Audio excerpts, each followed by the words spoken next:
Bonsoir à tous, merci d'être venus ici ce soir. Désolée pour le petit retard, on attendait les retardataires.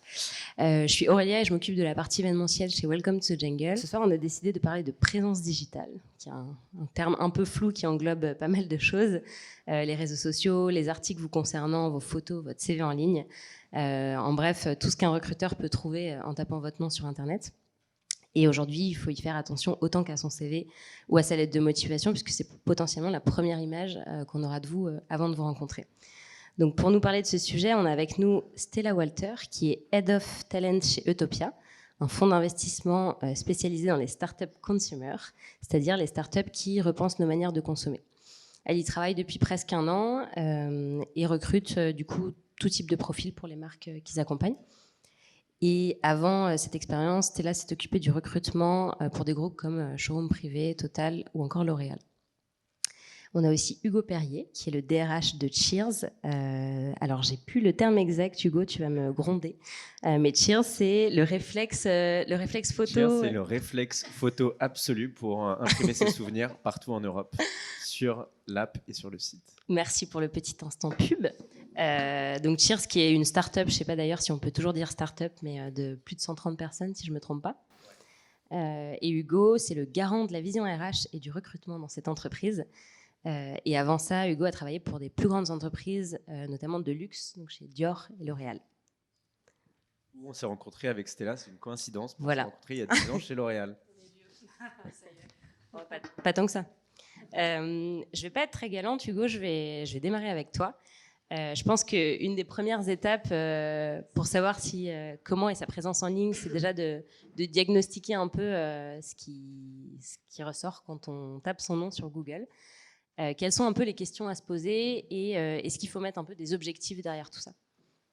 Yes, alors déjà bonsoir à tous, c'est un plaisir de vous rencontrer déjà, même si on aura l'occasion tout à l'heure de discuter un petit peu plus individuellement.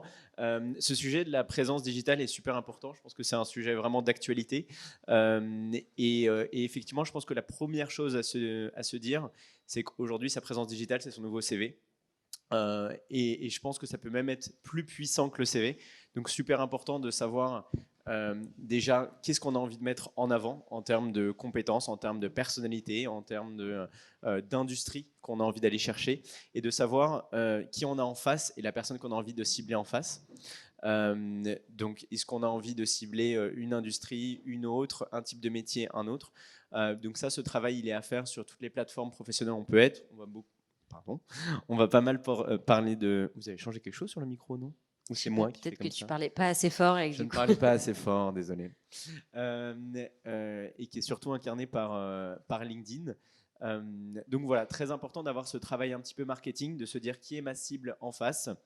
Est-ce que je suis à la recherche d'un job d'ingénieur qualité, de job de commercial, un job de marketing, et pouvoir adapter sa présence digitale, donc les différents canaux, son discours et ses mots-clés à ça.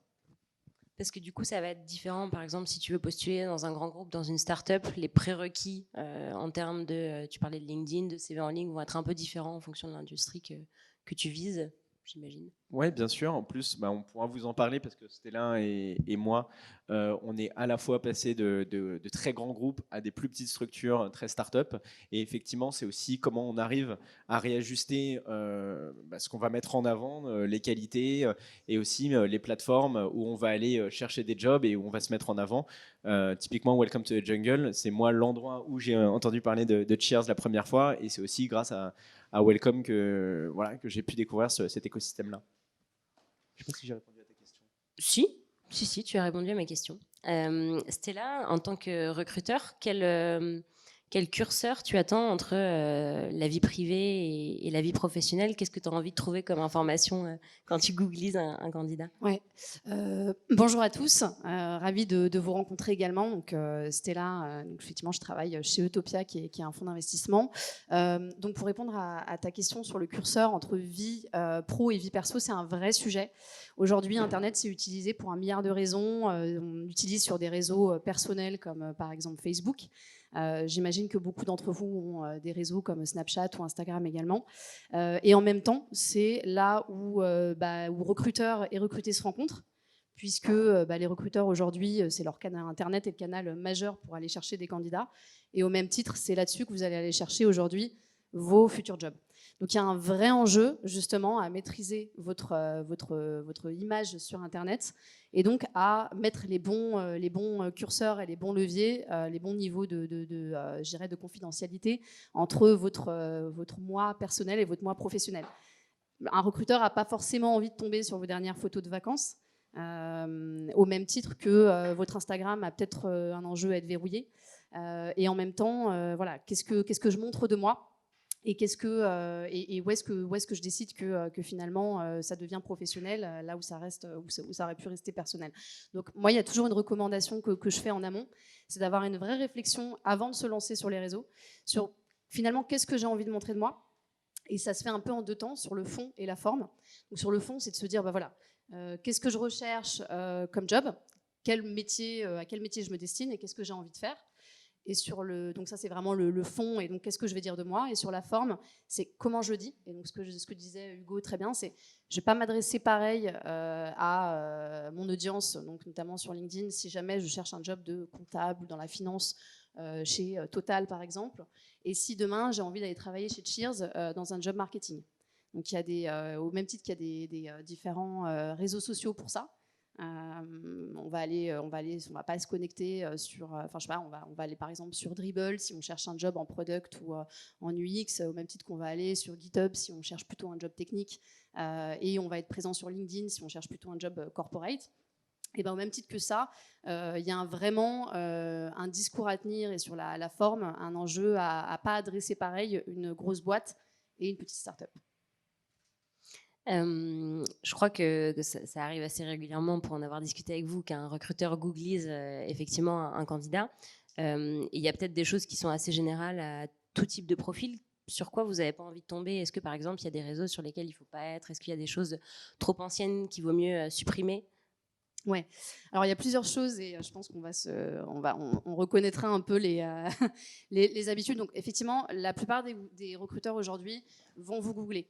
Ils vont pas forcément vous googler. Alors je sais que ça dérange et que c'est toujours un sujet de est-ce que c'est autorisé, pas autorisé de googler.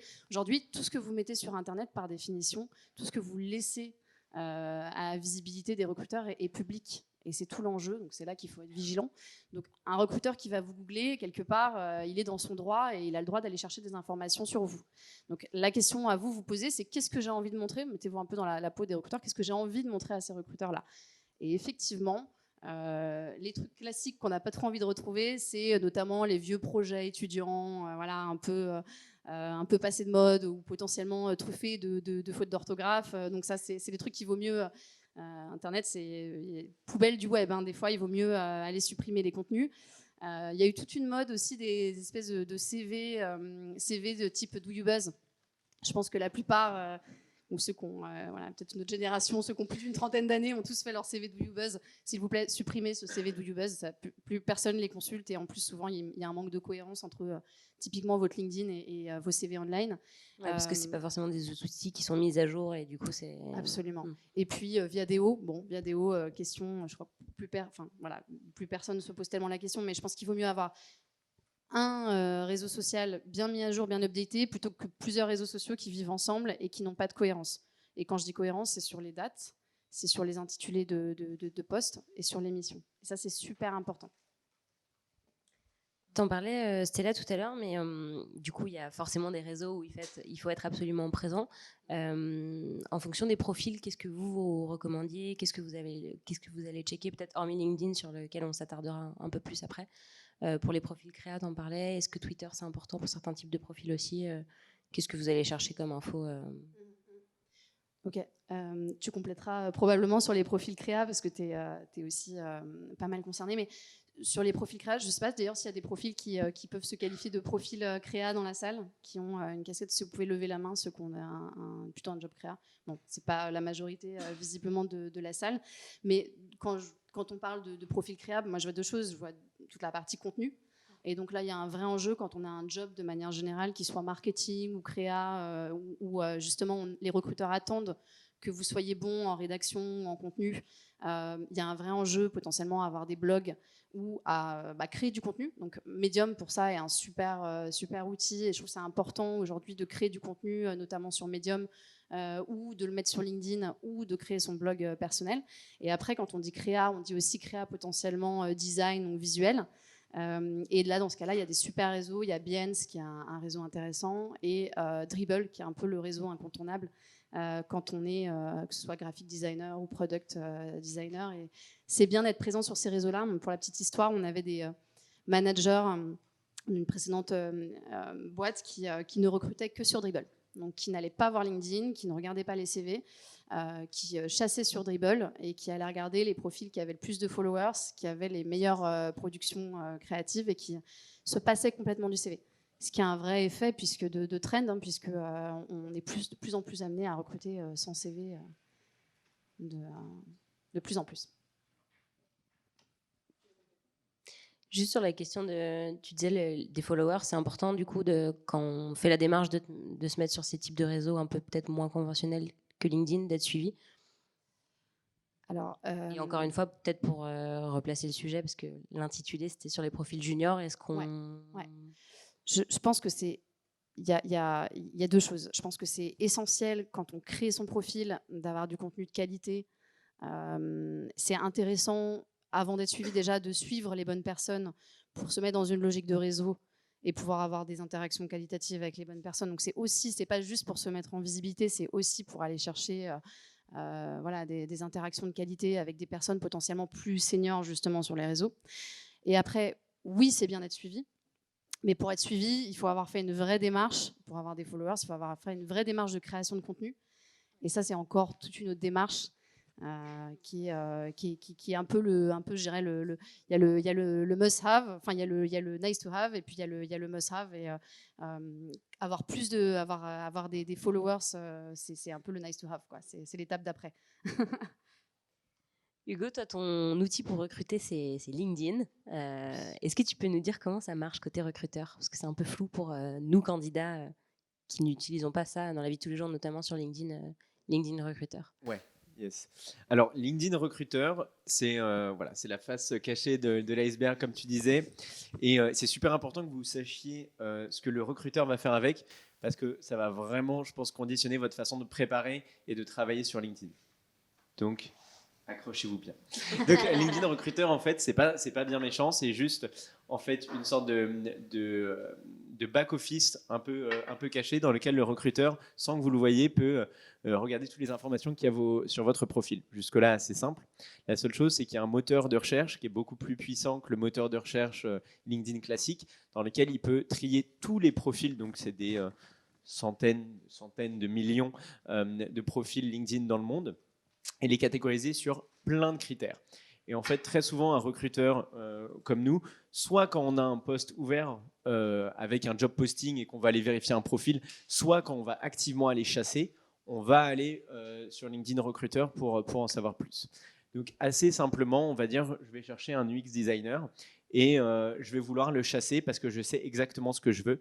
Je vais pouvoir mettre certains critères. Par exemple, des types de formation, des années de seniorité, la localisation aussi, si j'ai envie que la personne soit déjà dans un autre pays ou pas.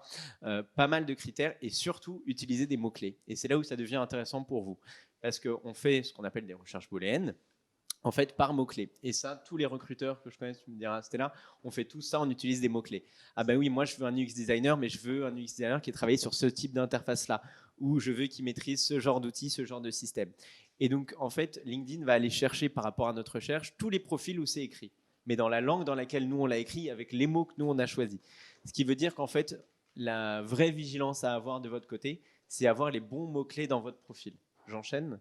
Et donc, pour avoir les bons mots-clés dans votre profil, c'est comment en fait vous avez présenté votre page LinkedIn vraiment comme un CV, mais truffé de mots-clés. Un petit peu comme si vous deviez réfléchir que vous êtes un site e-commerce, par exemple, comme Cheers, et que vous devriez optimiser votre SEO pour être trouvé par votre recruteur. C'est quoi les mots-clés qui vont être importants? Est-ce que vous les mettez en français? Est-ce que vous les mettez en anglais? Et surtout, diversifiez. Dites-le plusieurs fois. Par exemple, moi, je ne vais pas dire seulement que je fais du recruitment, je vais dire que je fais aussi du recrutement, je vais dire que je fais de la talent acquisition, je vais dire que je fais de la chasse de talent, je vais dire que je fais du sourcing. Et comme ça, je suis sûr qu'en fait, je suis couvert par toute cette palette de métiers. C'est à peu près la même chose, les 4 mots que je viens de vous dire.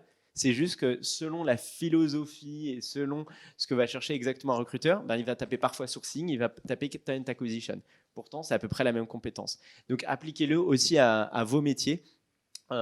Souvent, il y a 3, 4, 5 mots qui définissent une compétence que vous avez et soyez très vigilant à diversifier votre SEO pour pouvoir tomber. Votre objectif à vous, c'est que même si un recruteur y met 28 critères extrêmement précis, qu'il arrive à retomber sur vous, si bien sûr vous êtes le candidat pertinent. Si vous ne l'êtes pas, voilà. Mais ce serait trop dommage que vous ayez ces compétences-là et qu'en fait votre profil LinkedIn ne le dise pas suffisamment explicitement parce que vous avez mis tout votre profil en français ou parce que vous avez décidé de toujours utiliser le même terme pour expliquer vos compétences.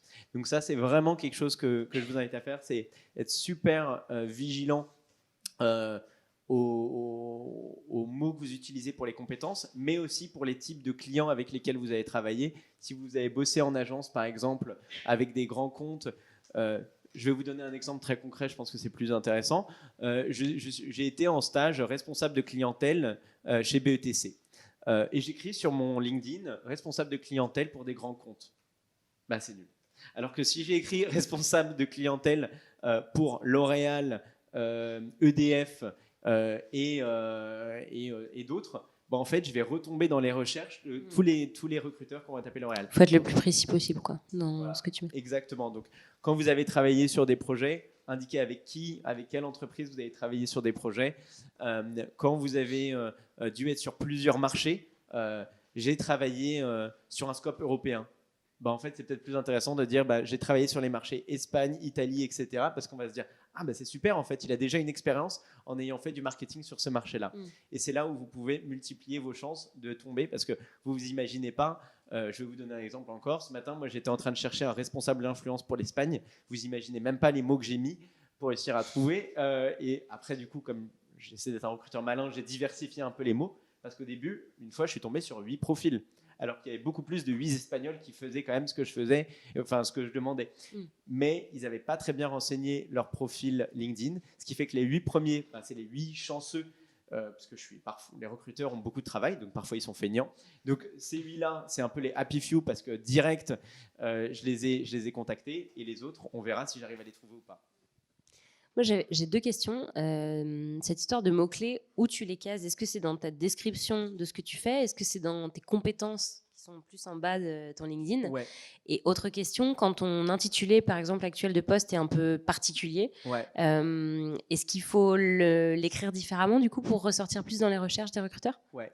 Alors, sur le point des compétences, la meilleure façon de le faire, je trouve, c'est de le mettre au fil de l'eau pendant la description du poste, parce que la recherche booléenne aussi a été faite de cette façon-là, où ça va surligner en jaune à quel moment vous l'avez fait. Donc si en fait je vois que ce qui m'intéresse, c'est-à-dire, je dis n'importe quoi, gestion des réseaux sociaux, en fait je le vois tout en bas dans l'expérience que vous avez eue il y a 2 ans, moyen.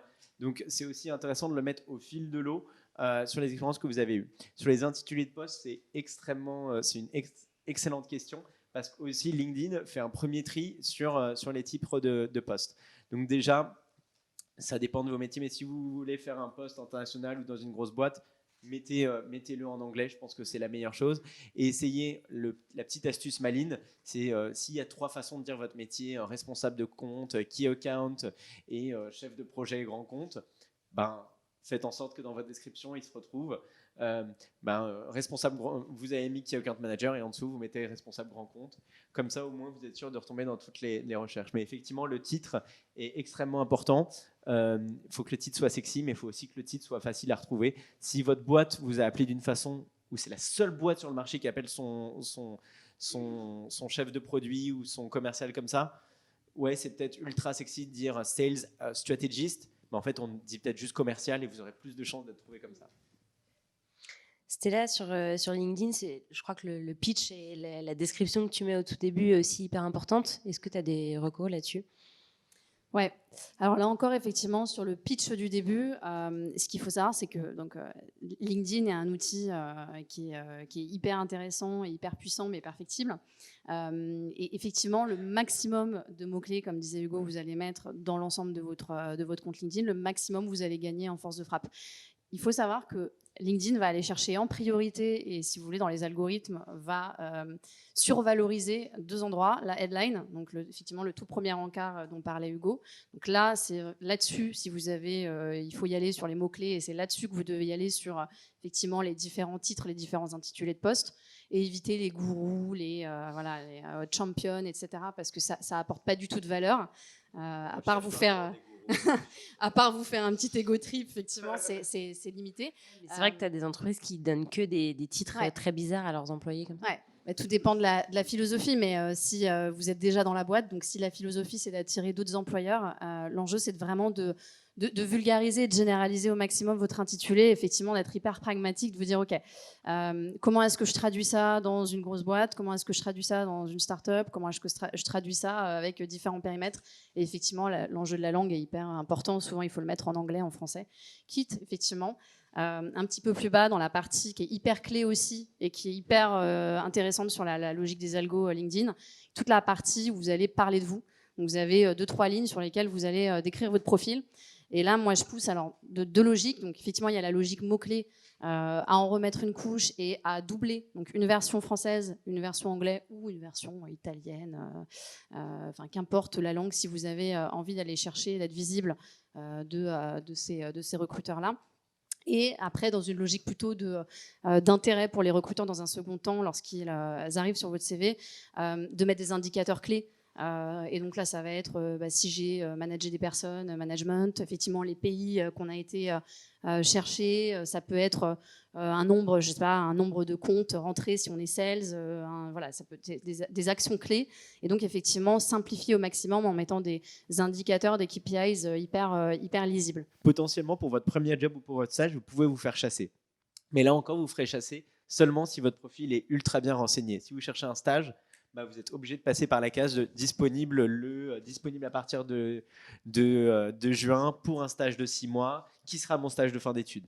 Parce que sinon, je vais dire, je ne vais pas m'amuser à le contacter pour savoir si c'est un stage de 2 mois, etc. J'ai l'information directe. Plus je mets d'informations, plus je suis certain de pouvoir être contacté. Pareil pour les alternants et pareil pour un premier job. Combien de candidats, parfois, encore une fois, dans les startups, ça peut être le cas, on se dit, là, on n'a pas le choix, il faut quelqu'un qui arrive au 1er juillet et quitte à ce que ce soit un jeune diplômé et qu'on le forme. Et donc, dire que vous êtes disponible dès telle date, ça peut vraiment être un facteur marquant, encore une fois, parce que vous pouvez avoir un recruteur qui va mettre juillet 2019 dans sa recherche. J'ai répondu à ta question ? Tu as tout à fait répondu à mes questions. Et j'en ai une autre. C'est quoi la différence entre ce que tu attends du coup sur Internet en termes de présence digitale d'un profil junior et de quelqu'un de plus expérimenté ? Est-ce qu'il y a des choses qui bougent ? Est-ce que tu es plus exigeant du coup avec le jeune diplômé parce qu'il a moins d'expérience ? Alors, quelque part, oui. Et souvent, normalement, quand on est en début de parcours, on a plus de soft skills que de hard skills. On est encore en train d'apprendre. Donc, c'est des choses à mettre aussi en avant, des petits traits de personnalité. Alors, je ne sais pas si tu es là, tu es du même avec moi, mais parfois, il y a des... Alors, c'est pas parce qu'on vous dit qu'il faut mettre un maximum de contenu, etc., qu'il faut mettre des énormes pavés. Tu sais, parfois, il y a des énormes pavés avec plein d'émoticônes, avec des fusées. J'adore les startups, fusées. J'adore la data, calculatrice. J'adore le truc. Avec un pavé énorme comme ça. Et je suis passionné. Et comme dirait Oscar Wilde, il ne faut pas non plus trop... Enfin, après, c'est votre personnalité, tant mieux. Et peut-être que vous plairez au recruteur en face. Si vous trouvez qu'on a un recruteur comme moi, je vais rapidement être saoulé. Mais j'avais oublié que j'étais filmé.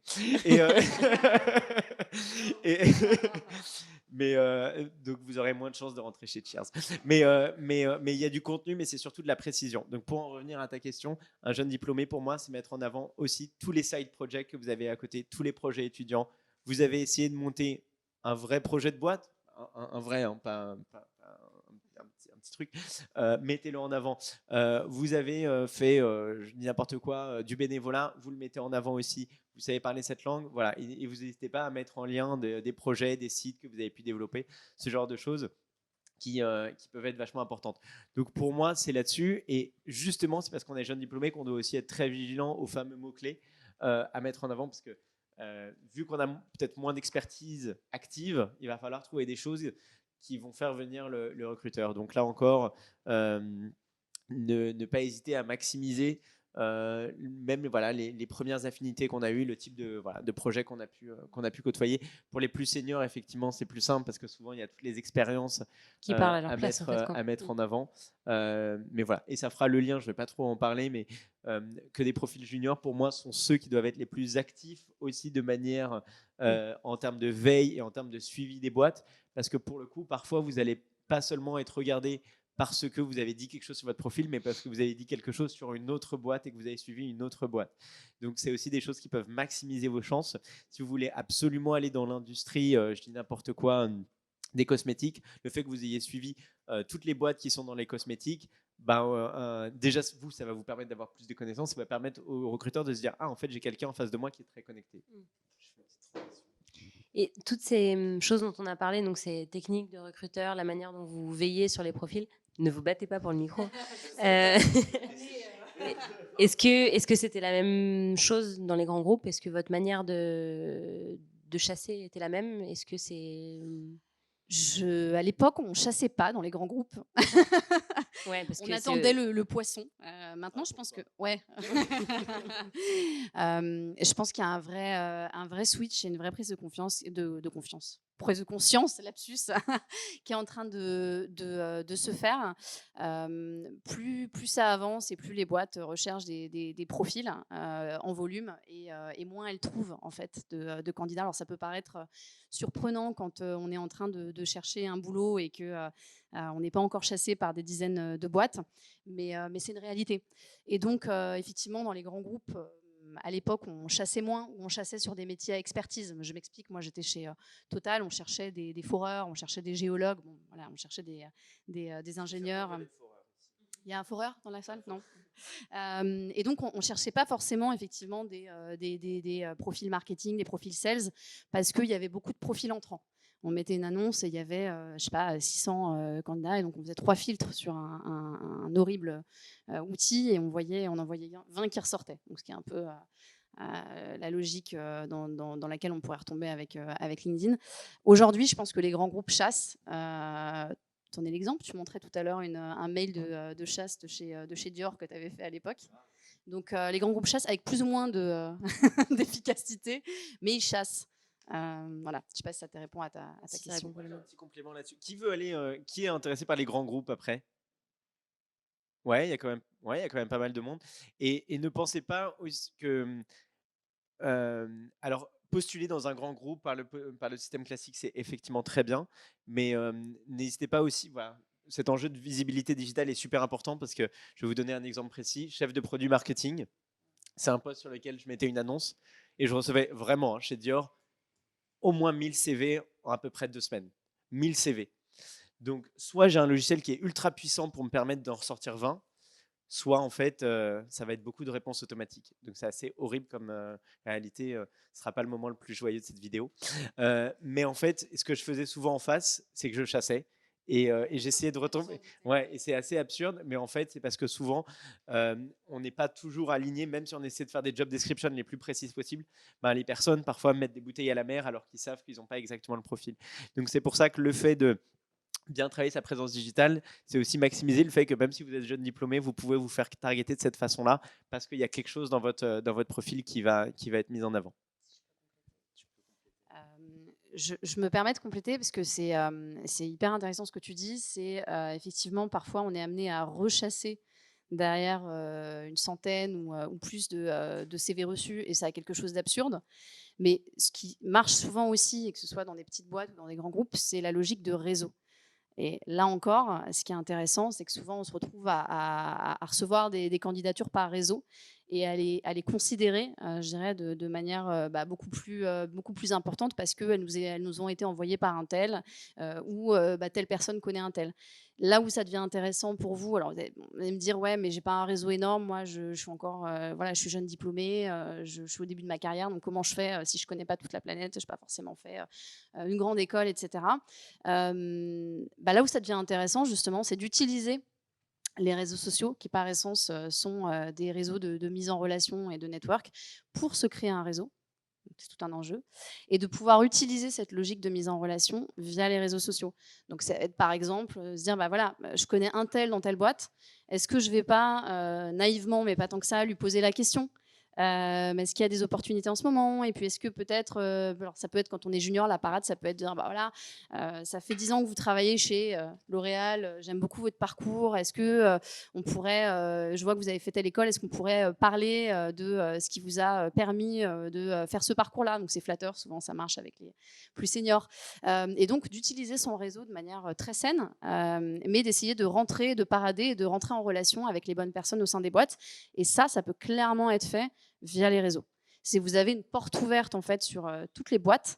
Et via LinkedIn, j'imagine plus particulièrement. Et absolument. Et via LinkedIn, LinkedIn a quand même l'avantage de pouvoir vous donner la visibilité totale sur toute l'organisation des boîtes. Moi, je suis toujours étonnée quand j'ai quelqu'un qui arrive en entretien qui me dit bah, je ne sais pas, vous avez un directeur marketing, mais est-ce que vous avez. Non, normalement, avec LinkedIn. Censé le savoir, quoi.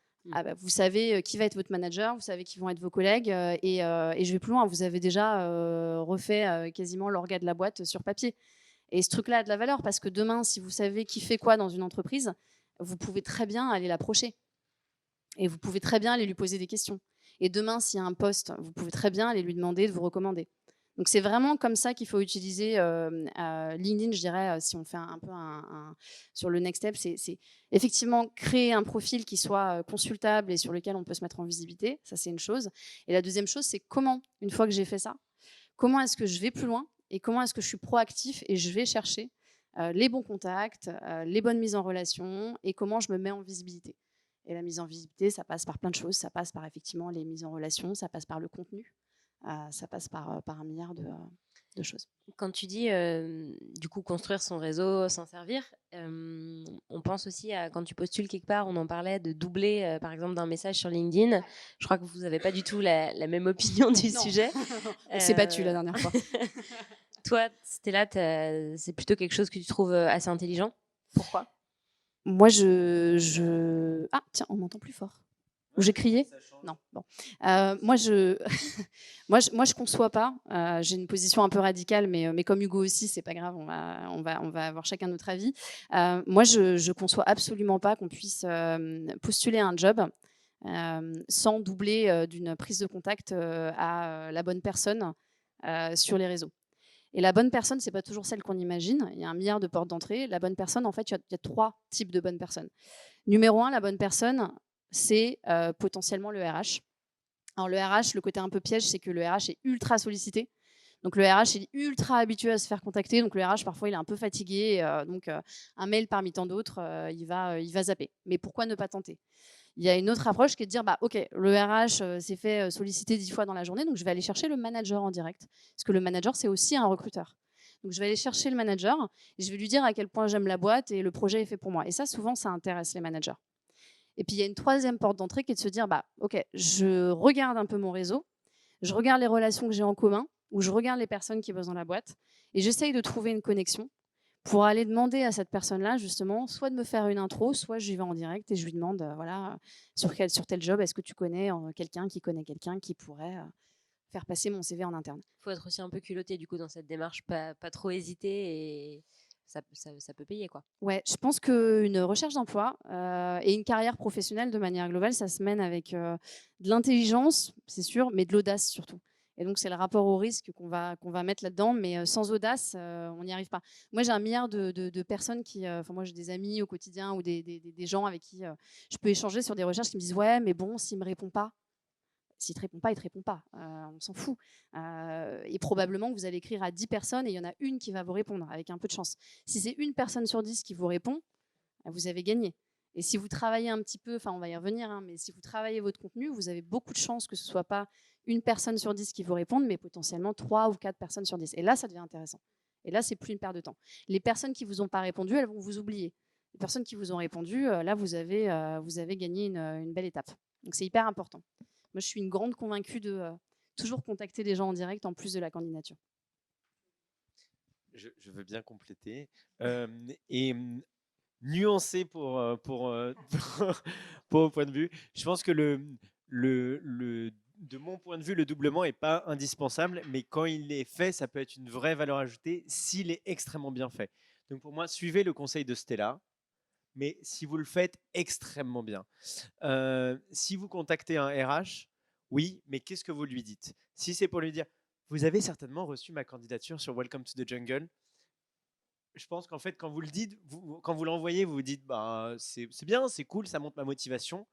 En vrai, c'est comme si quelqu'un, enfin, comme si vous rappeliez à quelqu'un quelque chose que vous avez déjà fait, de dire, bah, en fait, cool, j'avais reçu ta candidature, en fait, mais merci.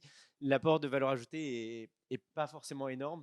Par contre, si vous arrivez avec une histoire, vous voyez, bah, je me suis mis à suivre votre société et d'ailleurs, j'ai vu que vous avez lancé cette nouvelle machine le mois dernier, que vous avez signé un contrat avec eux, c'est vachement cool, au fait, félicitations.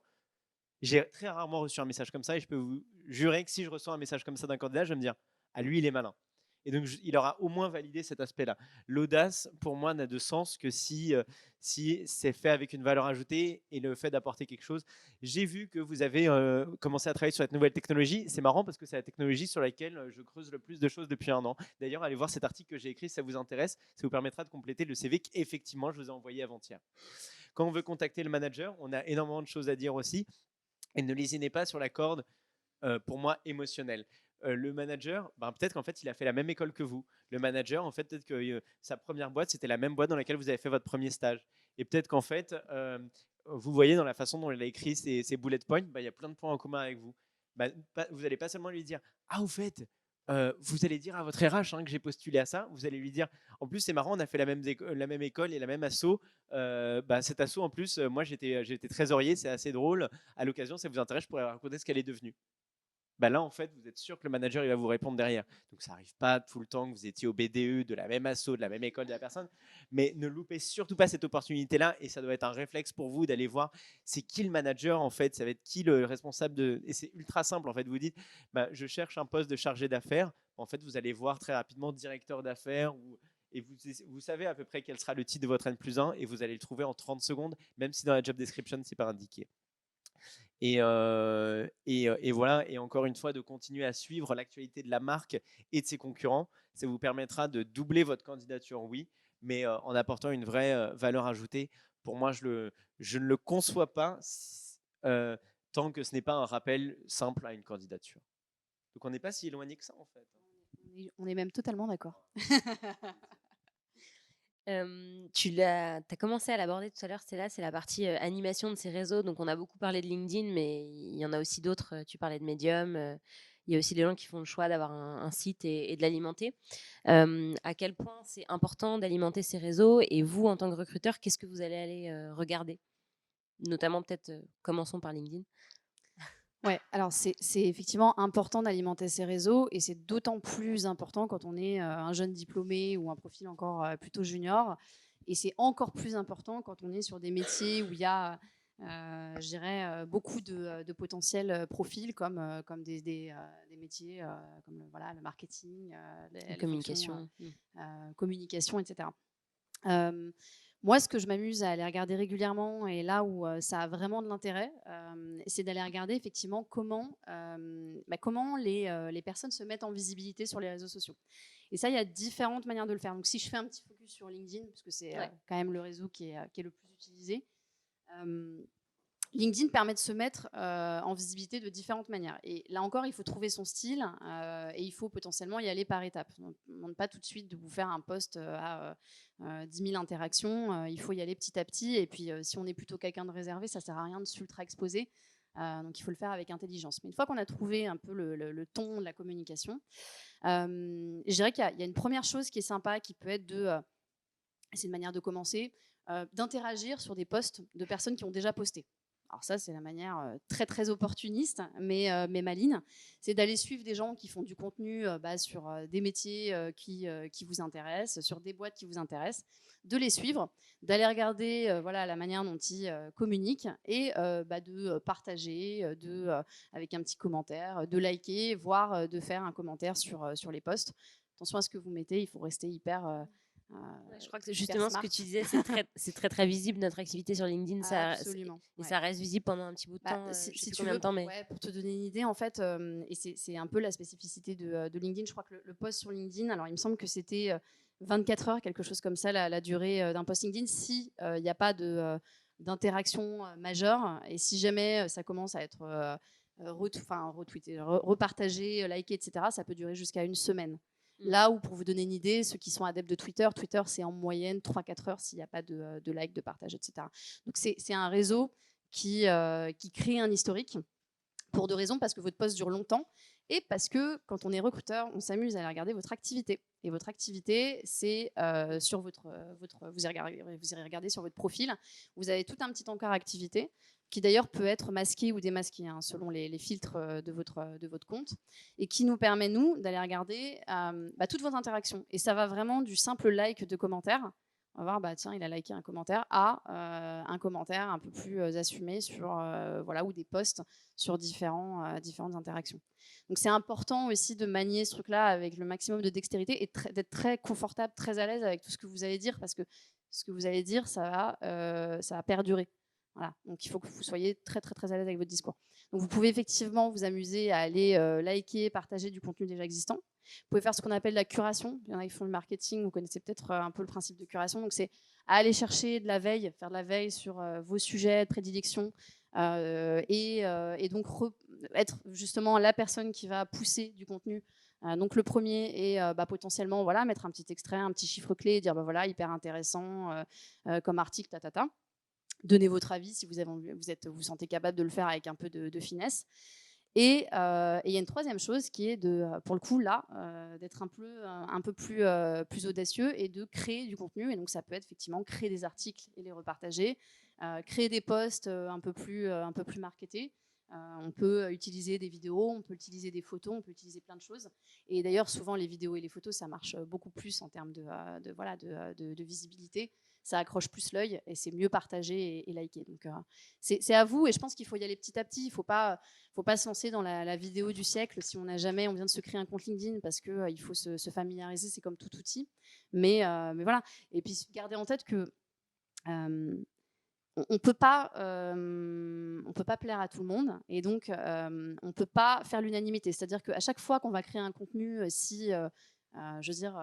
minime soit-il, on va créer de l'adhésion. Donc on va se créer des opportunités. On va potentiellement aussi se mettre dans un rapport où on va moins plaire à des personnes, et demain potentiellement on va se fermer des portes. C'est pour ça qu'on se disait c'est important de communiquer de manière ultra alignée avec les boîtes qu'on a envie de rejoindre. Si je commence un post en disant hey, hello, ça va, j'ai vu telle nouvelle app qui vient de sortir, vas-y, va checker. Je pense que demain, si Total ou L'Oréal voient votre post, ils vont grincer des dents. Ils vont se dire j'ai pas forcément envie que cette personne-là demain chez moi en post, elle écrive comme ça. Si vous allez dans la dernière startup tech, ça peut leur plaire. Donc c'est à vous d'avoir cette réflexion. D'où l'importance de bien savoir où tu veux mettre les pieds avant, quoi.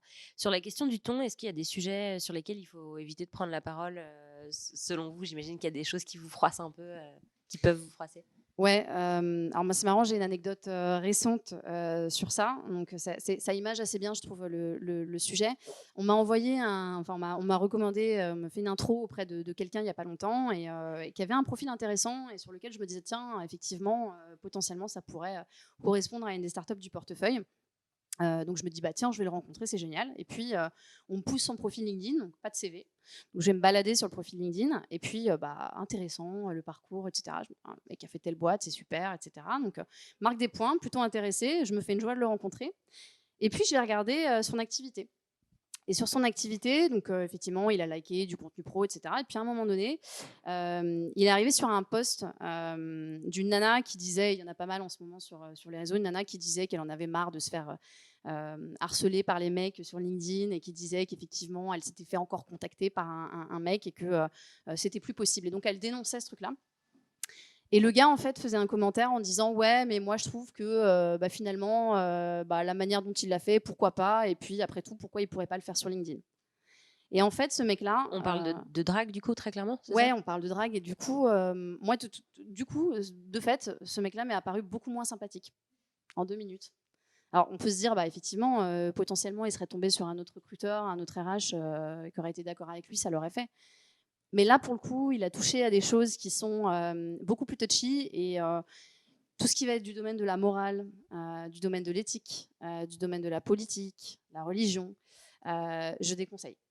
Après, chacun prend son risque, mais je pense qu'il y a des choses qui doivent pas avoir attrait sur ce type de réseau-là. C'est un exemple. Après, il y a toutes les vidéos un peu qui coulolent en ce moment qu'on voit pas mal sur LinkedIn. Bon, mais il y a tout un débat sur est-ce que LinkedIn c'est Facebook, c'est pas Facebook. Il n'y a pas de sujet, c'est un réseau social comme un autre.